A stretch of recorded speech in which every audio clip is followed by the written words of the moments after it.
Suite au lancement de la construction de cette nouvelle enceinte, quelques années plus tard, en 1172, le duc de Bourgogne de cette époque, Hugues III, part en croisade. Ça, vous savez ce que c'est, inutile de développer le contexte géopolitique, même si pour le coup je vous recommande chaudement la chaîne Hero.com pour en savoir plus sur le sujet des croisades. Le truc c'est que le chemin en bateau pour la croisade, c'était pas une croisière, loin de là même à l'époque, notre duc de Bourgogne en question là a même failli terminer façon Costa Concordia si vous voyez ce que je veux dire.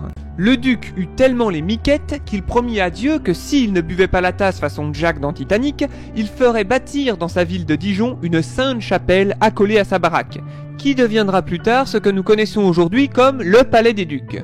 Hugues III survit donc et revient de croisade. Là, il tient sa promesse et lance la construction de ce bâtiment aujourd'hui disparu qui marquera grandement l'histoire de la ville. Pour commencer, on s'attaqua au mur du castrum devenu inutile suite à la construction de la nouvelle enceinte. Il devenait donc indispensable de faire tomber les murs pour faire de la place, mais aussi de supplanter d'anciennes constructions romaines de l'époque qui auraient pu être des thermes. Mais ça, on n'en est pas totalement sûr. Cependant, pourquoi Sainte-Chapelle ? Eh bien, il faut d'abord savoir que le mot chapelle vient de capella, une cape, un manteau quoi, qui fait directement référence au manteau de Saint Martin, qui avait retiré la doublure de son manteau, sa capella, pour le donner aux pauvres. Plus tard, les rois de France récupérèrent la relique et firent construire un bâtiment expressément pour y entreposer la cape, la capella, ainsi était née la chapelle. Mais là on atteint un level supérieur avec la Sainte-Chapelle, car celle-ci est réservée uniquement aux puissants. Sous-entendu, c'est pas Jole Clodo qui va y rentrer quoi. C'est également à cette époque que l'on lance la construction à côté de la cathédrale Saint-Bénigne de l'église Saint-Philibert, qui aurait apparemment hébergé les reliques de Saint-Philibert, d'où son nom, augmentant encore plus l'influx de pèlerins, désireux de verser leur obole. Il compte pas le pognon. Alors c'est vrai que c'est un peu space de construire une église aussi grosse juste à côté d'une cathédrale, surtout qu'il faut se rendre compte que, à cette époque, à côté de Saint-Bénigne, il n'y avait que des vignes, et ce, jusqu'à la rue de la Liberté. Et toute cette zone avec les vignes appartenait aux moines. D'ailleurs ça leur apportait pas mal de pognon, hein. La preuve en est le cellier où ils entreposaient leurs pinards, qui existe toujours aujourd'hui et qui est d'ailleurs devenu un resto. Eh bien cette église qui deviendra celle des vignerons a été construite dans le but de former les futurs moines. Les faubourgs, quant à eux, continuent de se développer, à l'image du faubourg Saint-Pierre, qui est aujourd'hui l'actuelle place Wilson, mais également le faubourg d'Ouche, actuel hôpital général, et ce sans oublier le faubourg Saint-Nicolas, actuelle place de la République, où l'on y construit à l'époque, à la place de la pharmacie actuelle, une église du nom de Saint-Nicolas, d'où le nom de l'ancien bourg. Mais n'oublions pas les villages des environs, avec Talent, dont le nom vient d'une locution latine in monte qui dicitur talens, qui signifie grosso modo une montagne isolée, mais aussi le développement de Fontaine, dont le nom vient sans surprise de sa fontaine, et enfin le développement du village de Larey, aujourd'hui Bourroche, dont le nom vient de... je sais pas, on n'a pas trouvé avec Clément, on a fait ce qu'on a pu, hein. Grâce au développement du commerce, de nouvelles fortunes apparaissent dans la ville. L'un des exemples de ce développement économique est encore visible aujourd'hui dans le tissu urbain dijonnais.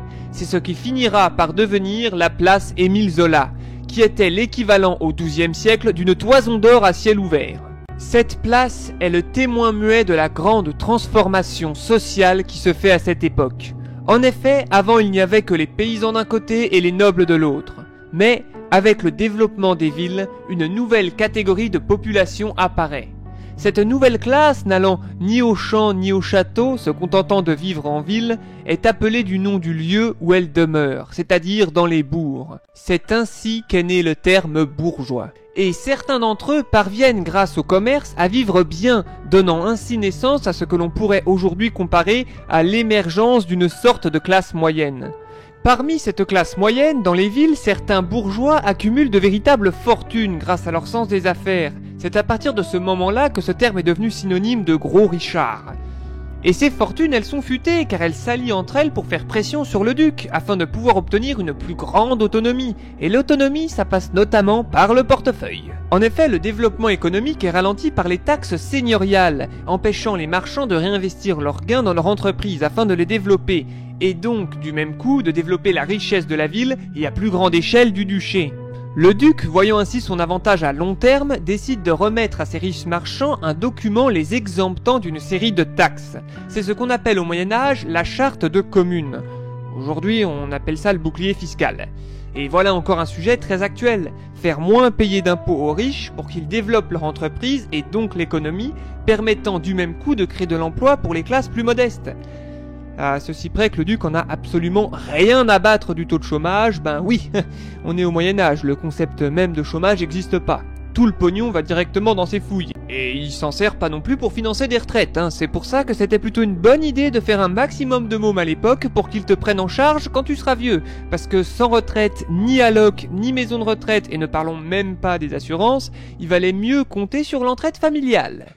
Vive la Révolution! La technique du « faire moins payer les riches pour qu'ils développent l'économie » est une stratégie qui, à l'époque où l'évasion fiscale dans les paradis fiscaux et la mondialisation n'existaient pas encore, a fait ses preuves.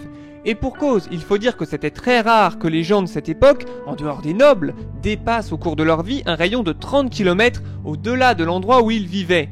Mais ce n'est pas tout, car certains de ces marchands se mettent également à avoir des responsabilités officielles par rapport à la ville. Les responsabilités qui peuvent être comparées à celles d'un préfet, d'un juge, voire d'un maire. C'est ce qu'on appelle des échevins. Ils peuvent en particulier lever une milice urbaine. Bah oui, parce que l'insécurité, c'est pas bon pour les affaires, surtout pendant les heures d'ouverture. Donc une fois que l'inter est fermé, faites gaffe. Parce que sinon, ça donne tes bijoux le drôle, hein. Après, si vous pensez que les échevins risquent de se transformer en mafieux grâce au pouvoir qu'ils viennent d'obtenir, je vous laisse avoir un aperçu comique et décalé sur le let's play du Bazar du Grenier sur The Guild 2, avec notamment une phrase qui résume bien le combat que va mener cette bourgeoisie jusqu'en 1789. Ah ben bravo, ça il faut bien payer les escrocs de l'État juste pour modifier un papier, hein. Mais ça ils nous le paieront un jour, parce qu'un jour on fera une révolution. Enfin, c'est pas nous qui la ferons, en fait, ce sera les paysans qui la feront, mais on fera croire aux paysans que l'idée elle vient d'eux, alors qu'en fait elle vient de nous. Bah non, je délire, ça arrivera jamais. Sur ces bonnes paroles, il ne me reste plus qu'à vous dire à dans un mois.